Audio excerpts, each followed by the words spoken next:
بسم اللہ الرحمن الرحیم۔ السلام علیکم۔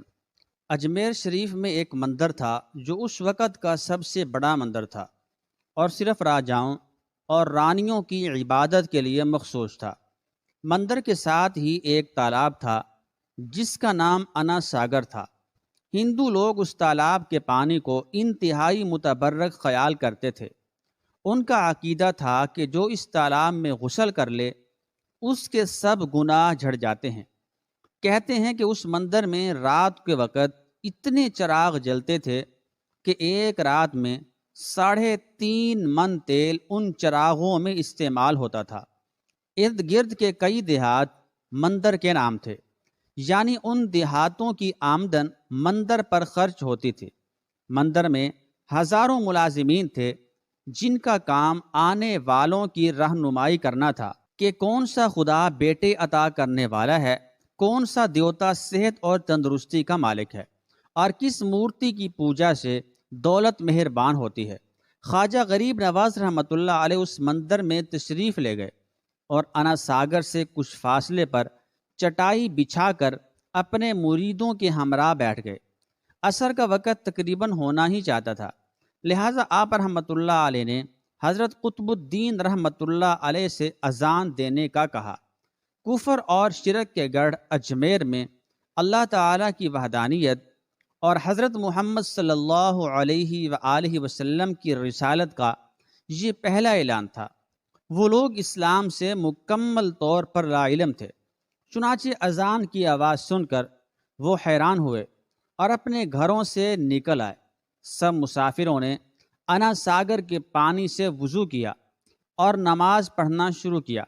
سب ہندو حیران رہ گئے کہ سب بھگوان تو اندر ہیں، تو یہ لوگ صحن میں کس بھگوان کو سجدہ کر رہے ہیں؟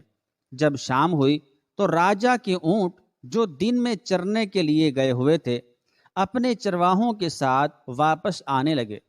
اتفاق سے جہاں حضرت خواجہ غریب نواز رحمۃ اللہ تعالی علیہ اپنے ساتھیوں کے ساتھ بیٹھے تھے، وہ جگہ راجا کے اونٹوں کے بیٹھنے کی جگہ تھی۔ چرواہوں نے آپ رحمۃ اللہ تعالی علیہ سے کہا، اٹھو بابا، اونٹوں کے بیٹھنے کی جگہ خالی کرو۔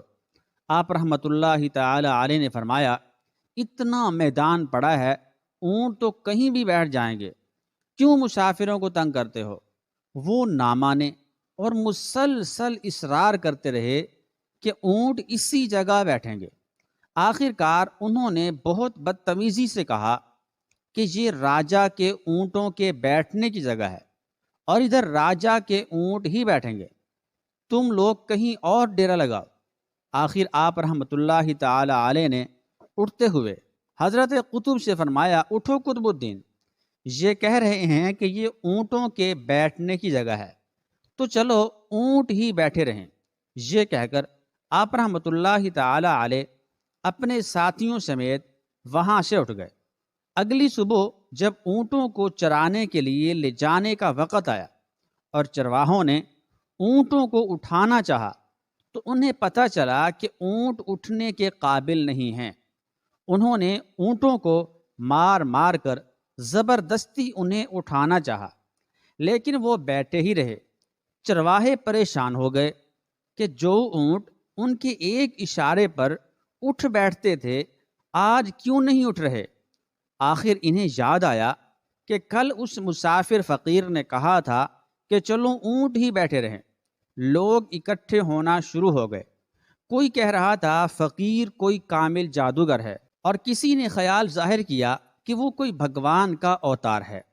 یہ بات راجا تک پہنچ گئی کہ ایک مسافر فقیر نے راجا کے اونٹوں پر جادو کر دیا ہے۔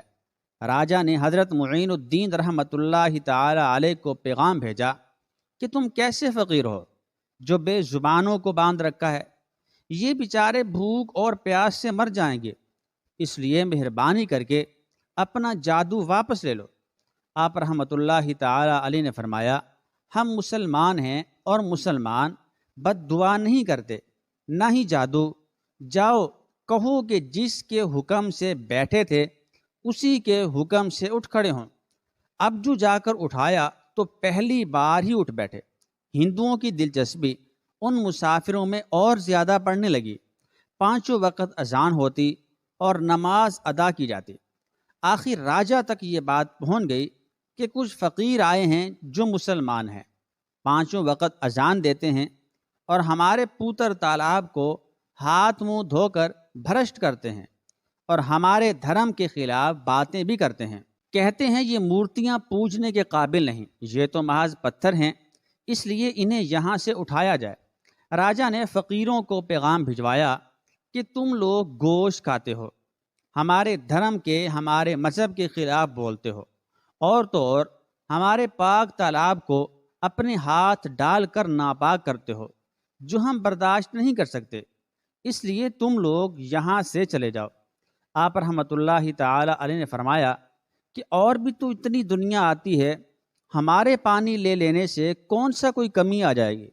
لیکن وہ کہنے لگے کہ وہ سب ہمارے اپنے دھرم کے لوگ ہیں اور تم دوسرے دھرم کے ہو، آئندہ تم لوگوں نے تالاب کو ناپاک کیا تو ہم سختی سے پیش آئیں گے۔ آپ رحمۃ اللہ علیہ نے حضرت قطب الدین بختیار رحمۃ اللہ علیہ سے فرمایا، قطب الدین، شاید یہ لوگ آئندہ ہمارے پانی لینے پر کوئی فساد برپا کریں، جاؤ ایک مشکیزہ پانی لے آؤ تاکہ ضرورت کے وقت کچھ پانی تو موجود ہو۔ لہذا حضرت قطب الدین رحمۃ اللہ تعالی علیہ نے ان سے فرمایا، چلو ہم مشکیزہ بھر لیتے ہیں۔ وہ اس شرط پر مان گئے کہ تمہارا جسم پانی سے نہ چھوئے۔ حضرت قطب الدین رحمۃ اللہ تعالی علیہ تالاب کی سیڑھیوں پر جا بیٹھے اور مشکیزہ پانی میں ڈبو دیا۔ جب وہ بھر گیا تو حضرت قطب رحمۃ اللہ تعالی علیہ نے وہ مشکیزہ اوپر کھینچا، لیکن جو ہی مشکیزہ پانی سے باہر آیا، انا ساگر کا سارا پانی خشک ہو گیا، گویا سارا انا ساگر مشکیزے میں بند ہو گیا۔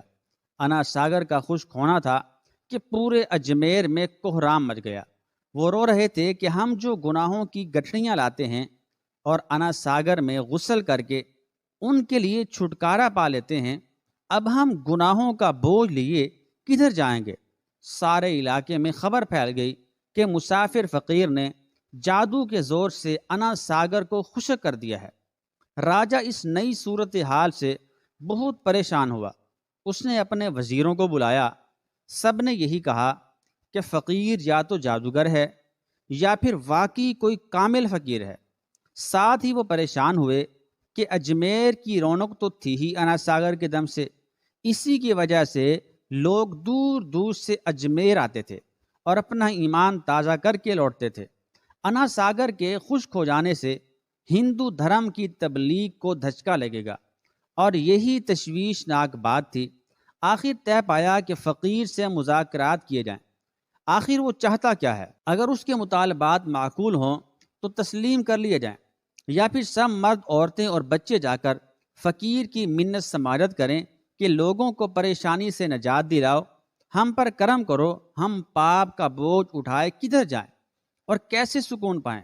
یہ تجویز زیادہ آسان تھی، لہذا تمام لوگ بابا صاحب رحمۃ اللہ تعالی علیہ کے پاس آئے اور بولے، بابا تم بھی وضو کر لیا کرنا، لیکن بھگوان کے واسطے ہمارا انا ساگر ہمیں لوٹا دو۔ آپ رحمۃ اللہ تعالی علیہ نے حضرت قطب الدین رحمۃ اللہ تعالی علیہ سے فرمایا، جاؤ قطب الدین، مشکیزہ واپس تالاب میں ڈالاؤ۔ جو ہی مشکیزہ تالاب میں الٹایا گیا، انا ساگر کناروں تک اچھل آیا۔ پانی نے کئی دلوں کو دھو ڈالا۔ ہندو قوم کی اپنی تاریخی کتابوں میں بھی مورخین اس بات کو تسلیم کرتے ہیں کہ اس شام 32,000 ہندو کلمہ پڑھ کر مسلمان ہو گئے۔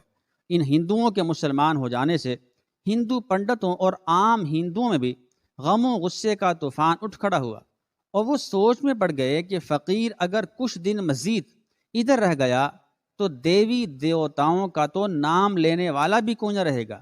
لہذا لوگوں نے راجہ کو مجبور کیا کہ جلد کچھ کیا جائے۔ راجہ نے مندر کے بڑے پنڈت رام دیو کو بلایا اور اسے بابا صاحب رحمۃ اللہ تعالی علیہ سے مناظرہ رکھ کر جلد از جلد انہیں شکست دینے اور اجمیر سے باہر نکال دینے کا حکم دیا۔ رام دیو اپنے وقت کا مانا ہوا پنڈت تھا، جس کی علمی قابلیت کی دور دور تک دھوم مچی ہوئی تھی۔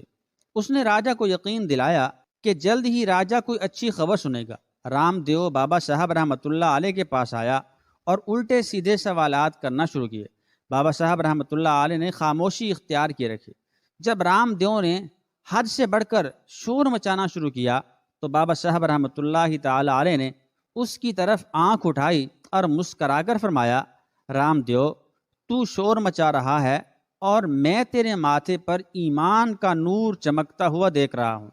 اس نگاہ اور لہجے میں جانے کیا جادو تھا کہ رام دیو قدموں پر گر پڑا اور روتے ہوئے بولا، بابا، جس دھرم کے تم ہو اسی دھرم میں مجھے بھی شامل کر لو۔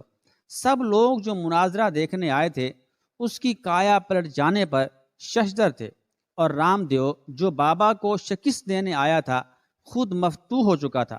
کیا خوب کہا کسی نے، نگاہ ولی میں وہ تاثیر دیکھی، بدلتی ہزاروں کی تقدیر دیکھی۔